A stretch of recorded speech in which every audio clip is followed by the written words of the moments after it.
अब हम लोग एक्सरसाइज 2D का क्वेश्चन नंबर 4 देखते हैं। 4 में बोल रहा है if R is a binary relation on set A defined R inverse on A। ठीक है, तो R कोई भी रिलेशन बाइनरी रिलेशन होता है तब जब वो रिलेशन क्या हो, किसी एक सेट के एलिमेंट के बीच के ही रिलेशन को डिस्क्राइब करता हो, है ना, तो उसको हम लोग बाइनरी रिलेशन बोलते हैं। और बाइनरी रिलेशन को हम लोग डिस्कस कर चुके हैं पिछले क्वेश्चन में। ठीक है, तो यहाँ पे बाइनरी रिलेशन तो ठीक है कि एक रिलेशन जो है बाइनरी एक रिलेशन है ऑन सेट है, तो डिफाइन करना है आर इनवर्स क्या होता है ऑन सेट है। तो ये जो है आर इनवर्स या इसी को हम लोग इनवर्स रिलेशन बोलते हैं, है ना। तो इस क्वेश्चन का हम सॉल्यूशन अगर देखें, आर इनवर्स को हम लोग इनवर्स रिलेशन भी बोलते हैं। इनवर्स रिलेशन जो है किसी रिलेशन का ही इनवर्स रिलेशन है। क्या मतलब, जैसे हम बोले कि अपोजिट वर्ड बोलो, तो अपोजिट वर्ड जो बोलना है किसी वर्ड का ही ना अपोजिट वर्ड बोलना है, उसी तरीके से इनवर्स रिलेशन किसी रिलेशन का क्या होता है ना, इनवर्स रिलेशन होता है ना। तो यहाँ पे इनवर्स रिलेशन को अगर हम डिफाइन करें तो इनवर्स रिलेशन जो है वो क्या है, inverse relation with set of order pair ही होता है। मैं आप इसको डिफाइन अगर करूँ तो पहले समझ लेते हैं। जैसे लाइक दिस, अगर कोई रिलेशन है और रिलेशन मान लेते हैं सेट ऑफ ऑर्डर पेयर है 1 3 का, 4 5 का, 7 9 का, कुछ ऐसा अगर ऑर्डर पेयर है, तो आर इनवर्स जो होता है ना, या inverse relation of relation R, जो आर इनवर्स होगा वो सेट ऑफ ऑर्डर पेयर ही होगा, बट रिलेशन का जो ऑर्डर पेयर है उसके मेंबर का रिवर्स अपोजिट कर देंगे। लाइक दिस, 1 3 का ऑर्डर पेयर बना है तो 3 1 का ऑर्डर पेयर, 4 5 का बना है तो 5 4 का, ये 7 9 है का 9 7 का। और ये बात आप जान लो, ये ऑर्डर पेयर और ये ऑर्डर पेयर दोनों सेम नहीं है, ठीक है ना। तो ये आर इनवर्स होता है। तो हम अगर डिफाइन करें इसको, जो समझे उसको अगर हम डिफाइन करें तो बोल सकते हैं इनवर्स रिलेशन जो है, inverse relation is set of order pair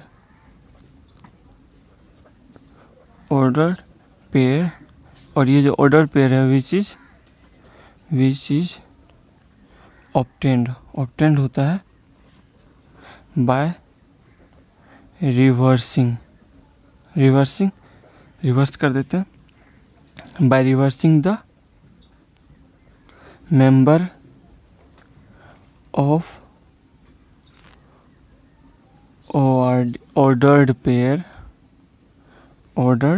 pair of any relation R. और ये यहाँ पे जो बोल रहा हूँ मेंबर ऑफ ऑर्डर पेयर, इसको हम लोग आगे कोऑर्डिनेट भी बोल सकते हैं। नंबर का जो ऑर्डर पेयर बनता है उसको हम लोग कोऑर्डिनेट भी बोल सकते हैं, ठीक है ना। इस पे हम आएंगे धीरे धीरे। तो क्या है ना, जैसे यहाँ पे जो मेरा इनवर्स रिलेशन है वो सेट ऑफ ऑर्डर पेयर ही होता है, बट ये जो ऑर्डर पेयर होता है वो ऑब्टेंड होता है bye reversing the member of order pair, है ना, of any relation of relation, है ना। तो ये हो गया मेरा, क्या हो गया, इनवर्स रिलेशन। वही डिफाइन करने के लिए बोल रहा था, define are inverse on set है।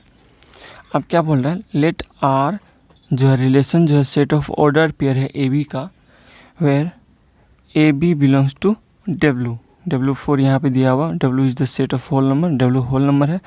एंड जो कंडीशन दे रखा है जो रिलेशन ए और बी के बीच में वो है 3a + 2b = 15। तो क्या पूछ रहा है, एक्सप्रेस आर यानी रिलेशन को और आर इनवर्स को as set of order pair. Set of order pair में लिखना है, इसका क्या मतलब, आपको रोस्टर फॉर्म में लिखना है, यानी जो भी मेरा एलिमेंट्स बना, जो भी पेयर ऑफ ऑर्डर पेयर बना, उसको क्या करना है, एज ए रोस्टर फॉर्म में लिखना है, उसके बाद फिर दिखाना। तो यहाँ पे जो मेरा कंडीशन है या रिलेशनशिप दे रखा है वो ए और बी के बीच में, वो क्या दिया हुआ है, लिखेंगे नाउ 3a + 2b = 15, ठीक है। तो यहाँ से हम लोग क्या करते हैं, b का वैल्यू अगर निकालेंगे तो 2b = कितना हो जाएगा, 15 - 3a, और b = हो गया 15 माइनस 3a/2, ठीक है। तो यहाँ पे हम लोग a का वैल्यू, चूँकि a जो है वो बिलोंग्स टू होल नंबर है, तो a का वैल्यू 0 पुट करेंगे, अलग अलग वैल्यू। एक जब a का वैल्यू 0 होगा तो b इक्वल टू कितना होगा, जब 0 रखेंगे ये हो गया 0, 15, ये हो गया 0, 15 माइनस 0 इक्वल टू 15 होगा, 15/2 यानी कितना हो जाएगा, ये 15/2। चूँकि a और b दोनों w से बिलोंग करना चाहिए, तो ये जो है w यानी होल नंबर है नहीं, तो ये पॉसिबल नहीं है।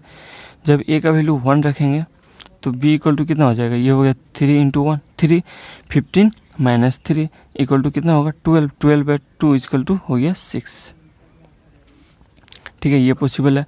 अब मान लेते हैं a का वैल्यू 2 रखेंगे, तो a का वैल्यू 2 रखेंगे, ये हो जाएगा 15 माइनस 6, ठीक है ना, तो ये हो गया 9/2, तो b का वैल्यू हो गया 9/2, नॉट पॉसिबल। अब a का वैल्यू 3 रखेंगे तो b कितना होगा, तो यहाँ पे 3 रखेंगे ना, 3 3 जा 9, तो ये हो जाएगा 15 माइनस 9, तो कितना हो जाएगा 6, 6/3 equal to 2, sorry 6/2 equal to 3, है ना, ये हो गया 3, ये भी पॉसिबल है, दोनों होल नंबर से बिलोंग कर रहा है। अब क्या करते हैं, a का वैल्यू हम लोग 4 रखते हैं, तो ये कितना हो जाएगा 15 माइनस 4 रखेंगे तो ये हो जाएगा 12, तो 12 3/2, b equal to 3/2, not possible. क्यों, क्योंकि b का वैल्यू 3/2 आ रहा है जो कि होल नंबर नहीं है। a का वैल्यू 5 रखेंगे तो ये हो जाएगा कितना 15, 15 में 15 इक्वल टू कितना हो जाएगा 0, 0/2 equal to b equal to क्या हो गया 0, तो ये भी पॉसिबल है। क्यों, क्योंकि b का वैल्यू 0 है, 0 होल नंबर है। अब इसके ऊपर अगर हम 6 रखेंगे ना, a का वैल्यू 6, तो ये हो जाएगा 18 और 15 माइनस 18 इक्वल टू b हो गया माइनस 3/2, ये पॉसिबल नहीं है। अब आगे a का वैल्यू और रखते जाएंगे, ये और निगेटिव होते जाएगा और मेरा b का वैल्यू जो है वो निगेटिव यानी इंटीजर आते जाएगा, होल नंबर नहीं होगा, तो ये आगे मेरा डिफाइन नहीं हो पाएगा। तो यहाँ पे जो सेट ऑफ ऑर्डर पेयर बना रिलेशन में, वो क्या बना मेरा, देखिए 0 के साथ ये डिफाइन नहीं है, 1 6 का ऑर्डर पेयर बना, 1 6, 1 जो है a से और b 6 है यहाँ पे, ठीक है, ये ऑर्डर पेयर बना। फिर 3 3 का बना, फिर उसके बाद 5 0 का बना, ऑर्डर पेयर 5 0 का, तो यही मेरा रिलेशन होगा R, ठीक है। तो बोल रहा है express R as set of order pair बना दिया, और R इनवर्स को भी, इसका R इनवर्स क्या हो जाएगा, R inverse equal to set of order pair, क्या करते हैं हम लोग, रिवर्स कर देते हैं मेंबर ऑफ ऑर्डर पेयर का, तो 1 6 है तो 6 1 हो जाएगा, फिर 3 3 तो रिवर्स करेंगे तो वही रहेगा, और 5 0 है तो 0 5 हो गया, ये हो गया मेरा R इनवर्स, ठीक है, ये कर दी। फिर उसके बाद बोल रहा है कि सो डैट दिखाओ कि जो डोमेन होगा रिलेशन का वो इक्वल होगा रेंज ऑफ R इनवर्स, ठीक है। तो ये मेरा set of order pair of relation का हो गया, ये R इनवर्स का हो गया। अब क्या करते हैं ना हम लोग, अब करते हैं क्या, डोमेन और रेंज निकालते हैं दोनों का, ठीक है।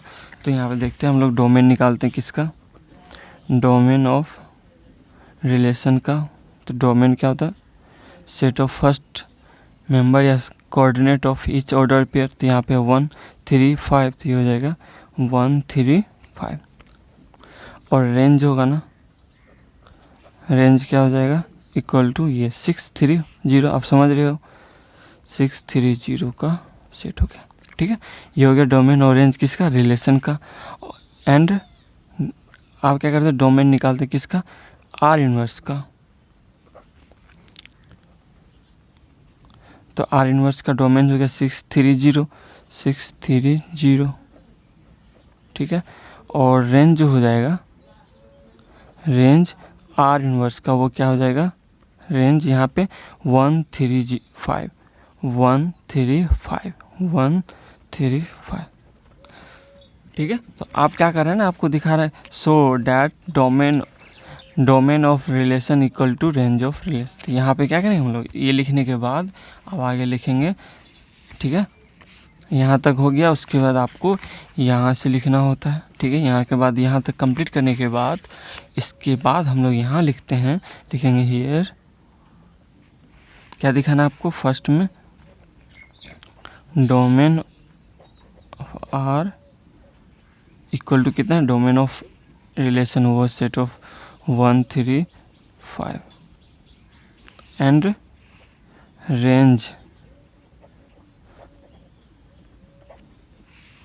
Range of R inverse. तो ये कितना है 1 3 5, ठीक है ना।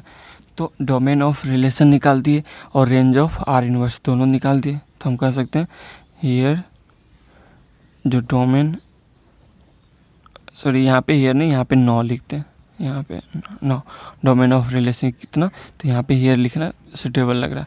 तो डोमेन ऑफ आर जो हो जाएगा वो इक्वल हो जाएगा रेंज ऑफ आर इनवर्स, ठीक है, ये हो गया।